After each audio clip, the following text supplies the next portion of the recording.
xeyli zamandır yeni bir layihəyə başlamaq fikrimiz vardı və bir ara fikirləşdik ki, Xural qəzetinin dövründəki media general layihəsini bərpa edək. Sonra qərara gəldik ki, indi Azərbaycanda media generalları çox az qaldığı üçün və media generallarının hamısının istifada və işsiz qaldığı üçün və artıq general qıtlığı yarandığı üçün Söz Adamı rubrikası açaq və bugün də Söz Adamı rubrikasının birinci qonağı Azərbaycan mətbuatının ən istedadlı və ən tanınmış yazarlarından biri Aydın Caniyevdir. Aydın Caniyev uzun illərdir bu ölkə mətbuatında fəaliyyət göstərib. İndi bildiyim qədərilə heç bir yerdə çalışmır. Biz çalışacaq ki, Aydın Caniyevlə Azərbaycan mətbuatının bugünkü durumunu, generalların niyə belə səfir gülə düşdüyü haqqında ciddi müzakirələr aparaq. Aydın bəy, xoş gəlirsən. Təşəkkür. Birbaşa soruşum. İndi sən hardasan, media hardadır? Çox yaxşı sual. İndi mən və məni kimi digər advad da sadalaya bilərəm. Kifayət qədər istedadlı, kifayət qədər vətənpərvər, kifayət qədər əxlaqlı jurnalistlər sadəcə coğrafi ərazi olaraq Azərbaycanda yaşayır, amma media Azərbaycan coğrafiyasında yoxdur. Söhbət müstəqil mediadan gedir də? Təbii. Mediaya baxanda bu bütün dünya ölkələrində belədir. İndi mən Amerikada olmamışam, İngiltərədə olmamışam, heç Türkiyədə olmamışam. Tutaq ki, Rusiyadakı durumu üstündə deyə bilərəm və ümumiyyətlə Sovet dövrünün üstündə deyə bilərəm. Azərbaycanda media qısa bir müddətdə dünya media standartlarına uyğun olub.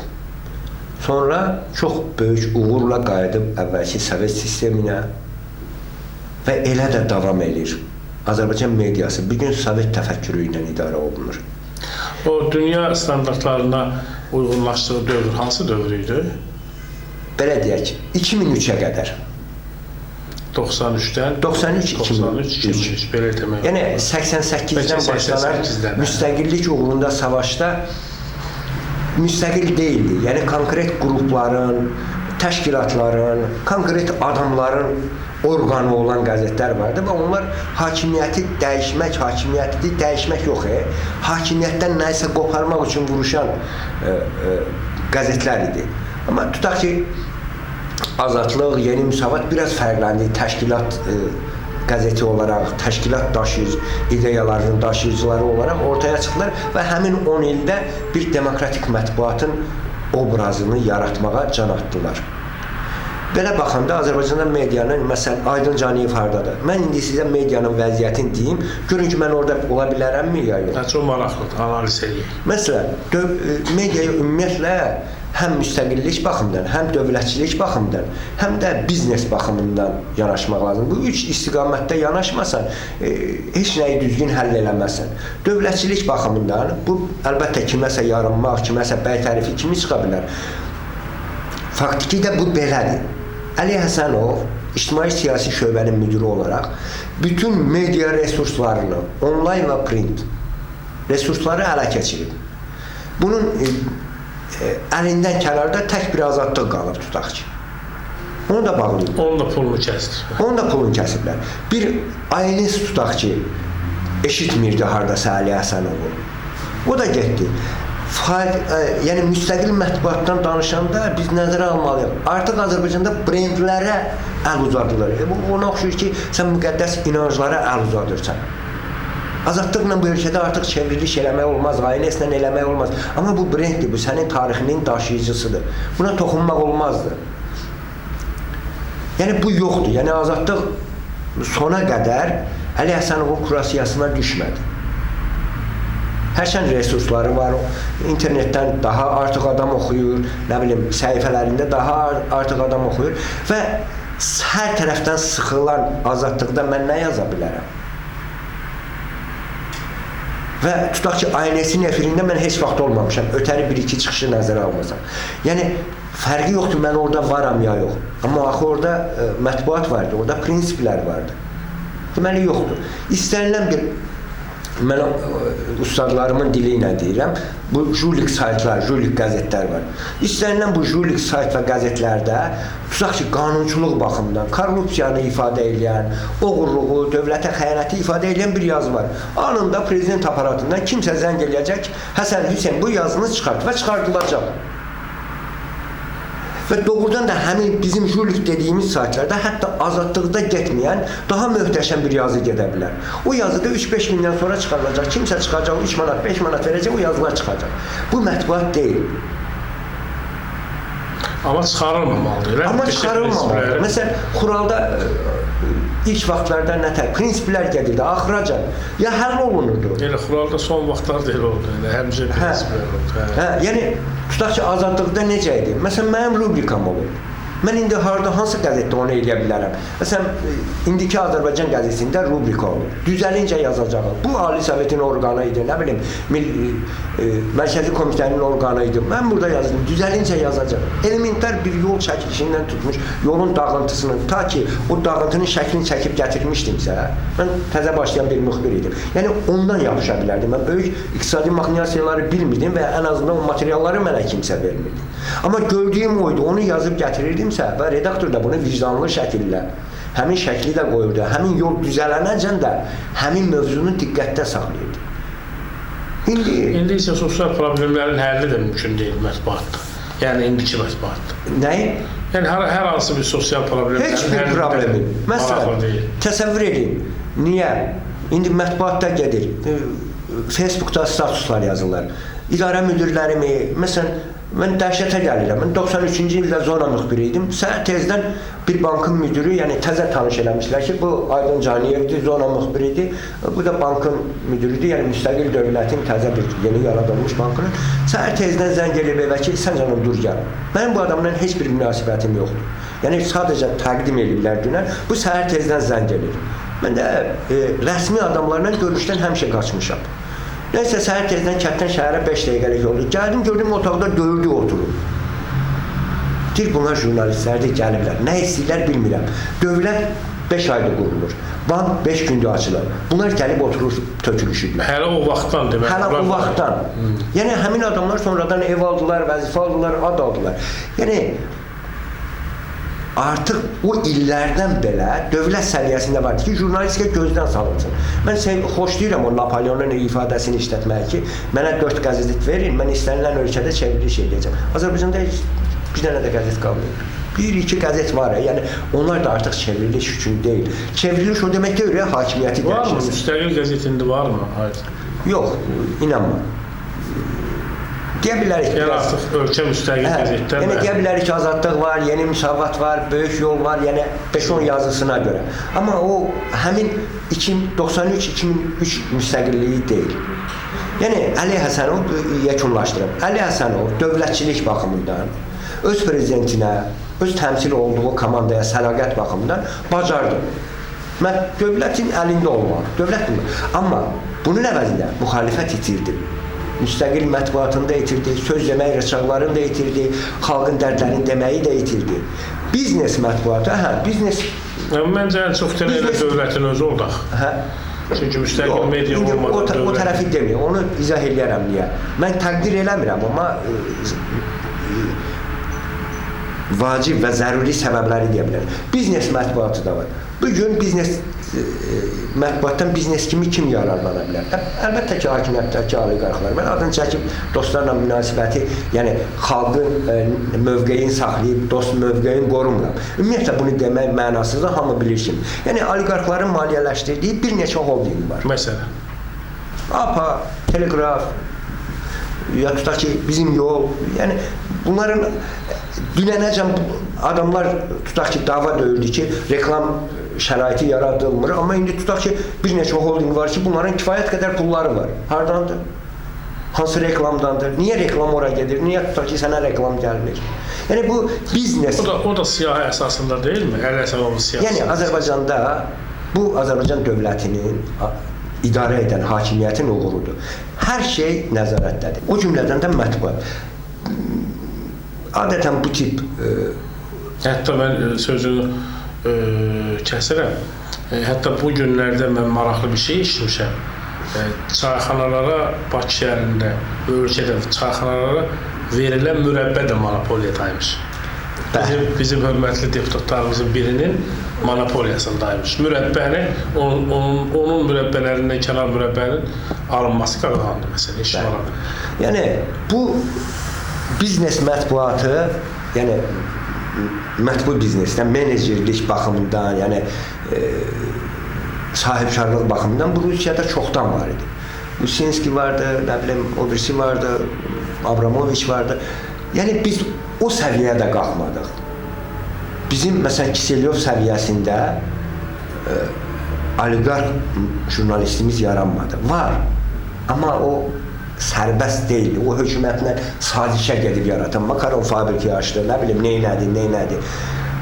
Ya tutaq ki, ailəyə yaxın oldu. Amma ailesi nəzərdə tutulsa da. Təkcə ailesi yox, ATV-si, nə bilim, lideri. Yəni, bunların hamısı biznes qurumudur həm də? Həm də biznes qurumudur. Biz, gəl belə deyək, mən o misalı gətirməyə xoşlayıram. Braziliya ilə İngiltərə oynayırdı dünya çempionatda, 2004 idi, neçə idi. Beckham'in ayağı zədəli idi. Ronaldinho bunun üstünə vəhşi kimi cümdü. Bu ayağını çəkib topu götürdülər, getdi, vurdular qapıya. Və İngiltərə bitdi. Beckham ayağından keçmədi vətən üçün. Böyük pullar, yəni kosmik sürətlə onu fikirləşir də həmin momentdə yəqin ki, mənim biznesim, reklamlarım, pullarım, xanımın Victoria, dünya gözəli, mən ayağımı itirsəm, Qarrinça kimi azlıqdan, pulsuzluqdan öləcəm. Yəni İngiltərə gedir geçsin, uduzur. Halbuki İngiltərə həmin oyunu uda da bilərdi. Yəni o cürdə olmaya da bilərdi, heç şey eləyə bilərdi. Yəni heç kim ayağını qurban vermək istəmir. Heç kimə. İndi tutaq ki, mən də danışanda, sən biraz təhrik edirsən, mən ad çəkim. Azərbaycanda bir vicdan etalonu yoxdur. Məsələn, desinlər ki, Aydın Caniyev deyirsə ki, bəli, aynəsin biznesi olub. Bunu bizim dostumuz və qardaşımız Mirsahin də səmimi qəbul eləsin ki, Aydın düz deyir, həmən verir məhkəməyə, deyir ki, hanı göstər. Hesabatın birinci nömrəsində milyarderlər sırasında Vahid Mustafa'nın adı vardı. Tutaq ki, VMF mağazalar şəbəkəsi onundur. Ya tutaq ki, liderin rəhbəri durub desin ki, bəli, mən ailəyə yaxınam, mənim öz şəbəkələrim var. Ya tutaq ki, ATV həmçinin. Və faciə bilirsən nədir? Mən niyə o bank müdürünün mənə zəngini dedim? Əxlaq kriteriyaları pozulur. Jurnalistikanı çox əxlaqsız bir şeyə çeviriblər. 2003-cü ilə qədər Heydər Əliyev kimi nəhəngi tərifləyən adamlar, inanın Allaha, maşınla televiziyaya gəlirdi, maşınla da evə gedirdi. Ya Milli Məclisə gəlirdi, evə gedirdi. Cəmaatın içinə çıxmırdı ki, ölkədə nəsə çatmır, amma mən Heydər Əliyevi tərifləyirəm, bunun mənə qazancı var. İndi adamı yolun ortasında tutub deyirlər ki, sən İlham Əliyevi hələ etiraf eləməyibsən mi? Təriflənməyibsən. Mənim xidmətim var, mən İlham Əliyevi sədaqətliyəm, mən onu təbliğ eləmişəm. Şəxsən mən Aydın Caniyevin İlham Əliyevə minnətdarlığı var. Heç bir etirazım da yoxdur. Vaxtında yazımda yazmışam, tənqid də eləmişəm filan. Amma niyə? Bu məndə qıcıq yaradır. İlham Əliyevin buna ehtiyacı yoxdur. İlham Əliyev kiminsə bəy tərifi ilə hakimiyyətdə qalmır. Bayaq danışdıq o söhbəti. Arif Hacılı deyir deyə Milli Məclisə biz 9 dövlətlə razılaşdırmışıq. Onda heç kim olan Arif Hacıyevlə 9 dövlət bir masa arxasında otururdusa və yaxud Arif Hacıyevin rəhbərləri İlham Əliyev kimi nəhənglə 99 dövlət razılaşıb. Bu da normaldır. Bu da normaldır. Bütün dünyada belədir. Amerikanın son prezidenti, yeni seçilmiş Barack Obama'da, Clinton'da, Mitterrand'da bəlli bir təşkilatın üzvü olublar, bəlli bir təşkilatın dəstəyi ilə gəliblər hakimiyyətə. Gubernatorluqdan ələ keçiriliblər filan. İndi mason təşkilat. Yəni Azərbaycanda çox normal bir şeydir. Əslində biz sevinməliyik ki, bizdən 99'dur. Amma bu jurnalistika əxlaqını pozmalıdır. Ona görə də Azərbaycanda jurnalistika olmayacaq. İlkində niyə olmayacaq böyük jurnalistika? Çünki bu qəzeti yaradan adam Həsən Bəcərdəbi evin eşiyini satıb, malın pulun qoyub, millətə yalvarıb ki, qəzet bıraq. Gəl qəzeti al. Tarix boyu həmişə olub. Məhəmməd Ağa Şahdaşdinski Şərqi Rus qəzetini buraxıb. Gündəlik qəzet. Erməni Çovqaçıyan bir ayda 34 yazı verib, Azərbaycanlı Məmmədəli bir yazı. Və Məhəmməd Ağa Şahdaşdinski Naxçıvanda ata mülkünü 18.000 qızıl rubla satıb, təzədən davam edib bunu çap eləməyə Şərqi Rusu. Millət yenə oxumayıb, həmin bilir, o pul bir ilə bəs edir də. Yəni, Azərbaycan xalqında qəzeti yaşatmaq yoxdur. Mən bu haqda bax yadıma düşür. Sən Moskvada qəzet buraxanda, yox, elə ona dəstək kimi deyirəm. Millətin səsi idi. Mən Moskvada o zaman eşitmişdim. Deyirsə səndən eşitmişdim ki, Azərbaycanlıların qəzeti 3000-dən satılmır, əldə qalır. Amma ermənilərin qəzeti 70.000, 80.000, 100.000 tirajla. Bəli, bir Arutünyan vardı, Jizin qəzetini buraxırdı, milyon idi tirajları. Rəsmi sponsoru Arutünyan da ya Ara adında bir erməni idi. Yəni Jizin qəzetini o buraxırdı. Bir bulvar qəzeti və arada yeri gələndə də Qarabağdan da yazırdı, Azərbaycan prezidentində də bir dənə durub bir şey eləmirdilər. Biz tutaq ki, mən oradakı Azərbaycanlılardan gileylənmirəm. Tutaq ki, yoldaşım biri kompüter vermişdi, biri yer vermişdi. Biz 3 ay buraxdıq, 12 nömrə. Mən şəxsən buraxdığımı deyirəm, yəni Zöhrə Əmirxanlı. 12 nömrə çıxdı, o da 2500 satılırdı. Amma bu 100.000 deyildi də. Arutünyan 3 milyon buraxır, biz 3 milyon. Halbuki biz deyirik ki, Rusiyada 4 milyon Azərbaycanlı var. Hanı? Hə, davam edir. Yəni, Rupert Murdoch'un media holdingi var. BBC-də də payı var, nə bilim, New York Times'da da misal üçün deyirəm. Yəni, Rupert Murdoch adında bir media holdinginin rəhbəri var, milyarderdir, tutaq ki. Bunun qəzetləri filanı vətənə xidmət tələbi də yoxdur, nə bilim, hökuməti qorunma tələbi də yoxdur, prezidentə yaltanmaq. Yəni, medianın biznes tərəfi var, bu qazanc gətirə bilər. Təəssüf ki, Azərbaycanda bu şəraitdə, hər şey monopoliyada olduğu kimi, bu şəraitdə nəzarətdədir. Yəni, biz biznes və maliyyə yatırımı sayəsində çıxan yaxşı qəzet görməyəcəyik. Televiziyalarda həmçinin, müxalifət mətbuatı da həmçinin, indi biz müxalifəti söyləyir, deyir o, birinin eşəyini aparırlar, hamı düşür ki, günah arvadında da qapını bağlamayıb, günah səndədir, möhkəmə, deyir, bu oğlu köpək oğlu da günah yoxdur. İndi bu müxalifəti söyləyir. Bu müxalifətdən nə şərait saxladılar ki, hələ bir mübarizə də aparsın. Bu adamların ailələrinə burun soxurlar. Və biz də qıraqdan baxıb deyirik ki, görsən filan kəsin arvadından danışdılar. Biz demirik ki, zor güclüdür. Biz bu əxlaqı qəbul edirik. Sıravi vətəndaşdır. Etiraz eləmir. Elementar bir fərqli fikrə Facebookda son vaxtlar indi mən onu yazı kimi yazacağım. Yəni 2006-cı ilin satqınlar və satqınlar ili olmağı. Elementar bir fərqli fikir yazırsan, adamın qızının, anasının adını çəkirlər. Və bu cür düşüncəli adamlara İlham Əliyevdən demokratiya istəmək də düz deyil. O tərəfi də var. Bax, hər şey elə öz-özünə mi oldu? İndi mən sual verirəm, sən də deyirsən ki, təhrik edirsən, amma təhrik eləmirəm. Sadəcə istəyirəm, o hər şeyi adınla çağıraq. Hər şey elə öz-özünə mi oldu? Qəzetlər öz-özünə mi satıldı? Heydər Əliyevlə vuruşan qəzetlər, deyək ki, uzun illər bu istibdadın, deyək ki, əzabın, əziyyətin məngənəsində çıxılan qəzetlər birdən-birə burada baxdıq ki, çox böyük imkanlarla, Ələsənovun tarixi bir sözü var. Mətbuat şurasına gələndə Əflatun Amaşovdan soruşur ki, bunlar kimin maşınlarıdır? Əflatun Amaşov deyir, redaktorlar. Hamısı 100-120 min manatlıq. Ələsənov deyir ki, siz biz acımızdan ölürük. Yəni, hər şey həm də Ələsənovluq olmadı axı məncə. Yəni, yerində də möhkəm dayanmadı. Mən bir daha deyirəm, bu nə bu iqtidara yarınmaqdır, nə Əli Həsənova və sən mənə gözəl tanıyırsan. Mənim hətta regional balansım yoxdur, heç kimə bağlılığım yoxdur. Hətta bir regionumdan, eyni regiondan olduğum adamlar mənim həbsimi istəyən adamlar olub. Amma gəl belə deyək, mən onu yazmışam, bir də təkrarlayıram. Bəli, heç nə öz-özünə olmadı. Mən bir yazda yazmışdım, yəni deyəsən... Xural verilmiş. Ki, bu 10 illik 2003-cü seçkilərində 10 illik müddətdə İsa Qəmbər gəlib tarix elmləri doktoru da olmadı. Bu 10 illik müddətdə İsa Qəmbər necə tarix elmləri doktoru olsun ki, o Ali Attestasyon Komissiyası onu qəbul eləmir. Amerika var, Rusiya var, İran var, Türkiyə var. Get orada müdafiə elə. Orada müdafiə eləməklə var. İsa Qəmbər gedər Türkiyədə 10 dəfə professor olar. Eləməli. Yəni deyirsən necə oldu? Mən onu deyirəm. Yox, amma İsa Qəmbərin üstünə getmək ayrıdır. Müxalifət addım Sən niyə atmalı. İsa Qəmbər deyirsən, amma Siyavuş Novruzovu demirsən? Yox, qulaq as. Novruzovu desən, mən yardırmaram. Çünki Siyavuş Novruzov öz işi ilə məşğul idi, Əli Həsənov öz işi ilə.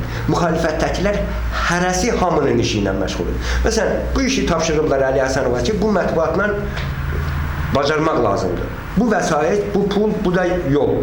Əli Həsənov onu bacardı. Necə bacardı? Bütün müstəqil jurnalistləri konsepsiyası var. Müstəqil qəzetləri bağlatdı. Jurnalistləri şəhərətdə həbs etdi. Xuralı bağlatdı. Əvəz Zeynalını tutturdu. Xuralı bağlı bələtər oldu. Deməli, o qədər güclənmək lazım idi ki, udmaq lazım idi. Biz udmağı bacarmadıq. Axı dövlət zoru olan yerdə necə olasan? Dövlət üstünə Gəl belə deyək. Dünyada Azərbaycan yeganə ölkədir belə. Mən 93-cü ildə Pənah Hüseynovla çıxışda dedim, ASTV-də dialoqda. Dedim, sən danışanda misal gətirirsən ki, keçmiş Sovet Respublikaları ilə müqayisədə Azərbaycan 6 ayda bu qədər uğur əldə edib. Torpaqlarımın yarısı gedir, sən keçmiş Sovet Respublikaları ilə müqayisə edir. Azərbaycanın müstəqillik qazanmış Qana ilə, Zambiya ilə, nə bilim, Nikaragua ilə müqayisə elə də. Onlar müstəqillik qazanandan, tutaq ki, Belçikanın əsarətindən çıxan ölkə nə qədər inkişaf elədi, İngiltərənin əsarətindən çıxan Hindistan nə qədər inkişaf elədi 6 ayda. Azərbaycan onsuz da bütün potensialına görə keçmiş SSR ölkələrindən üstün idi. Müxalifət qalib gəlməyə meyllənmədi, uduzmağa meyilləndi. Bax, faciə budur. 98-ci il uzaq deyil ki, prezident seçkiləri göz qabağındadır. Elementar bir təpki lazım idi ki, Etibar Məmmədov ayağını dirəsin və uçsun. Etibar Məmmədov Əmin Bekem kimi ayağını çəkdi qırağa. Əvəzində 5 tutaq ki, deputat yeri qazandı, bir bank qazandı, nə bilim, bir biznes qazandı, bir qohum əqrabaya yer qazandı. Bəs salam. Elə deyil bəlkə. Yəni, biz mətbuata qayıdıq. Biz mətbuatı müzakirə edirik. Yəni, siyasi düzen düz olmadıqca ölkədə mətbuat olmayacaq. Azərbaycanda mətbuat bugün, məsələn, yazıb, başlıq yazır. Şok təfərrüatı. Şok sözü bilirsən də nədir? Ki, adam şoka düşə bilər, dirilməyə də bilər. Və dirilsə də, qayıtsa da şokdan, ya beyin yaddaş pozğunluğu yaranar, ya iflic yaranar, amma hər halda diri qayıtmaz, əvvəlki hal olmaz. Bunların şok informasiyasına baxırsan, heç nə yoxdur mətndə. Və bu saytlara... Kim yazır bunu? En qədər, bütün saytlar, istisnasız. Ən ciddi imza kimi... Mətbuat Şurası var, Çivdifi var. O yazıda da yazmışdı. 200 milyon manat mətbuata Çivdifi yaranından pul ayrılıb. Yəni, o peşikarlıq əmsalları var. Bu, bunlara nə təri baxırsan? Mətbuat Şurası... Götür, bax, bu yaxınlarda onu dedilər, mən tıkladım, o siyahını göstərmədilər, hansı qəzetləri ayrıldılar, deyərdim. Hansı saytları və qəzetləri. A32 qəzetdir, o məlumdur ki, o mən sahib. Kaspidir, Palitradır, Paritetdir, olaylardır, 5 dənə onlar və qalan 27-si ayrısıdır da, yəni bizim... Xalq cəbhəsidir, bizim yoldur, olaylardır, Yeni Müsavatdır, Mövqedir. Onların hamısına... Hamısını sayıra baxın. Hamısı, 32'nin həmin pul ayrılan 32'si də və pul ayrılmayan daha 32'si də hamısı eyni vəziyyətdədir. Şok xəbərlər, qan donduran hekayətlər. Qardaş, mən oxuyuram informasiyanı, qanım dondur, gülürəm. Və bu hökumətə sərf edir. Və bunu eləyərlər. Azərbaycanlılardır. Ermənilər gəlib burada sayt buraxmır. Qəzet işlətmir. Bu, Azərbaycan xalqının zövqünə, tarixinə xəyanətdir. Necə olmalıdır? Bu şeylərin öhdəsindən kim gəlməlidir? Necə gəlməlidir? Sən uzun bir... Vətənpərvər insanlar. Məsələn, mən niyə həmişə onu kökələm? Jurnalist əxlaqı yoxdur. Düzdür, qanun qəbul ediblər. Peşə əxlaqı və etikası Mətbuat Şurası da qəbul edib. Heç biri deyil. mən vətəndaş olaraq Azərbaycanda o hüquqi mexanizm yoxdur. Tutaq ki, mən vətəndaş olaraq açıram, oxuyuram, şox xəbər.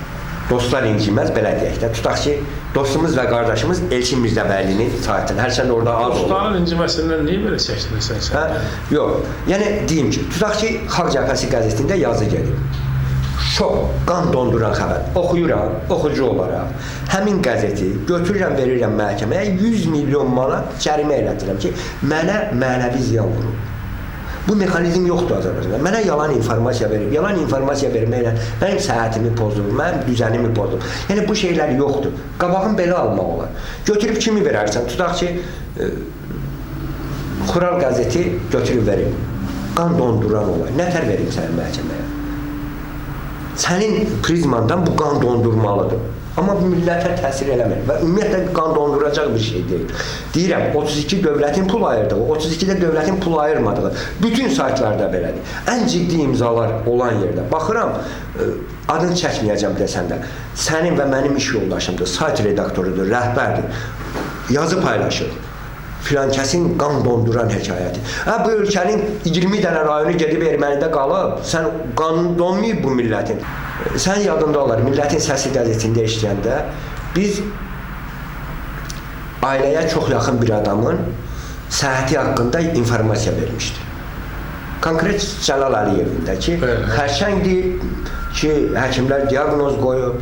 Bu 2001-ci ildə olanı deyirəm. Sabir Rüstəmxanlı gəldi, redaksiyada nə dedi? Dedi ki, onun qohumları var, əqrəbası var, onun yaşamağına ümid edirlər. Siz niyə onu yazırsınız oradakı diaqnoz qoyuldu, öləcək? Bu qədər insan ölümünə, indi nə olsun hakimiyyətdədir, nə olsun jurnalistləri söyür filan. Niyə bu qədər qəddarcasına o elə yanaşır? Siz niyə mətbuatın o damarlarını oyadırsınız? Yəni mən yeganə Sabir Rüstəmxanlıdan eşitdiyim ağıllı şey o olub. Yəni əslində də o tip informasiyalar olmamalıdır. Nəyi təbliğ edirsən, o göz yaddaşına. İnsanın təkcə beyin yaddaşı yoxdur ki, göz yaddaşı var, dil yaddaşı var, dad yaddaşı var. Bütün biədəb ifadələri gətirirlər. Bu, Azərbaycan dilini murdarlayır. Bütün eybəcər şəkilləri gətirirlər. Bu, göz yaddaşına gedir. Bütün murdar informasiyaları verir. Bu, gedir beyin yaddaşına. Və bunu kim qabağını almalıdır? Adamlar özləri imtina eləməlidir. Eləməməklə bunu nümayiş elətdirmək olar. Amma bu adamlar eləyir, Azərbaycanlıdırlar, bütün dostlarımızdılar. Heç bir media orqanında yazmırsan. Hansı yerlərə müraciət edibsən? Yazmalı şərtlər nələrdir? Mən tutaq ki, 2 dəfə Lentazla əməkdaşlıq eləmişim. Türmədən çıxandan sonra tutaq ki, mən ağız açmadım. Amma teleqrafa... Türməyə girdin Xurala görə, amma heç kim də sənə sahib çıxmadı. Hə, onu ayrıca danışam. Teleqrafa müraciət elədim, dedi ki, məndə yer yoxdur.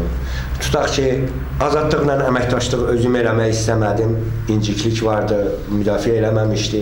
Halbuki mən bunların toyunda da, vayında da bütün tədbirlərdə var idim və azadlığın kollektivindən birinin başında bir türk əskik olsa, mən Şahoğlu, İlham Əliyevinə tənqid edirdim, yazırdım, mən ölərəm ikimizin yerinə, Mirzə Sakit, nə bilim, nə. Amma bunlar şeyxin adı vardı deyə birini həccə göndərmişdi, birini nə bilim yardım eləmişdi, səsini çıxartmadılar. Yəni bu inciklik vardı azadlığa. Yeni müsavatla tutaq ki... Səni də şeyx tutturmuşdu da, elə mi? Hə, yəni orada təkcə demək ki, şeyx tutturmuşdu, o da şey deyildi. Mənim hakimlərimdən biri gəlir, çox səmimi adam idi. Deyir ki, mənə gəlib 10 min verirlər ki, aydına maksimum iş verir. Bu Lənkəranlılar idi, təkcə şeyx deyil. Şeyx sadəcə öz böyüklüyündən çıxış eləyə bilmədi.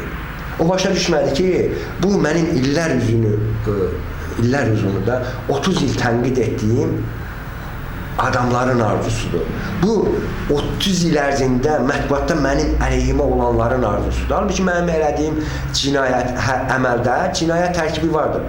Amma hətta o cinayət məcəlləsində də cəza o boyda deyildi. O boyda tündləşdirmək lazım deyildi. Əksinə bu tərəfə yer daha çox idi, nəinki o tərəfə. Və tutaq ki, şeyx həm də Eldar Mahmudovun əleyhinə oynadı. Mənim son yazım bilirsən də Eldar Mahmudov olub.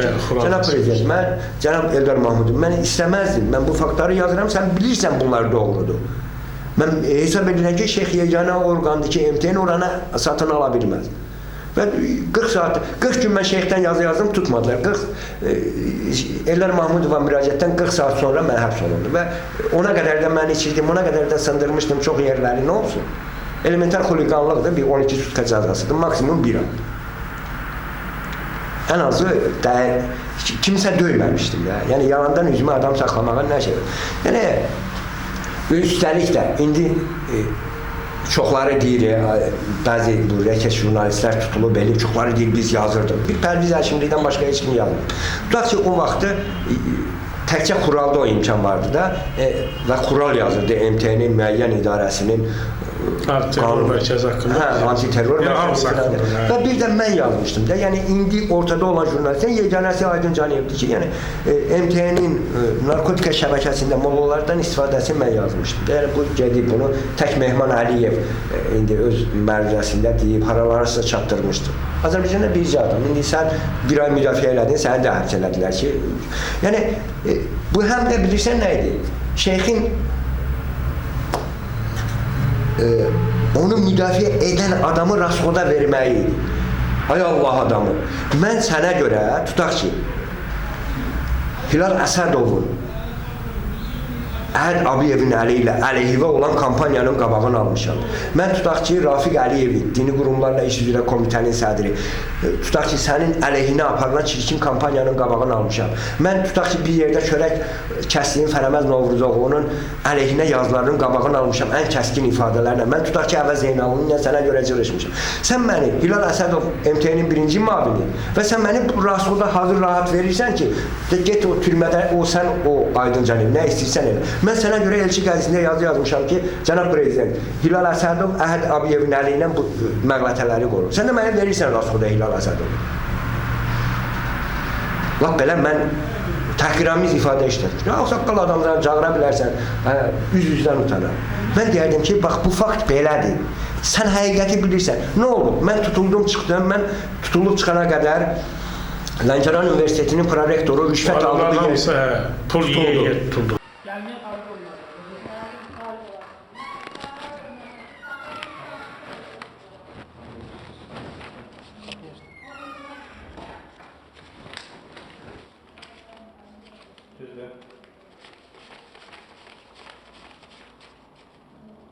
Bunu başka birisiyle yani deme hiç hala bir neçə gün gel dersin. Otur. Farklı karşı mübarizede yok mu şu an? Kardeş bir dakika xahiş ederim sizden bir dakika. Kardeş Otur. Farklı karşı mübarizede yok mu şu an? Kardeş bir dakika xahiş ederim sizden bir dakika. Kardeş Polis rəisi çıxarıldı. Yəni mənə onsuz da sən faktiki etdiyim əmələ görə cinayət işi açıbsan, 12 sutka veribsən. Təzədən ona görə həm də İnzibati Xətalar Məcəlləsindən çevirib edirsən cinayət məcəlləsinə. Polis rəisi getdi, prokuror getdi. Hamısı getdi, bir molla getmədi. Mənə sübut eləmək istəyirsən ki, sən böyüksən, mən onsuz da bilirəm sən böyüksən. Mən yazanda çıxartmadım mollanı, kəndin adamları yığışdım, mən türmədən çıxandan bir il sonra çıxartdılar. Həmin molla getdi. Həmin molla da getdi. Bir sənin şəxsi nümayəndə. Amma bir çox yəni qalıb, elə mi? Hə.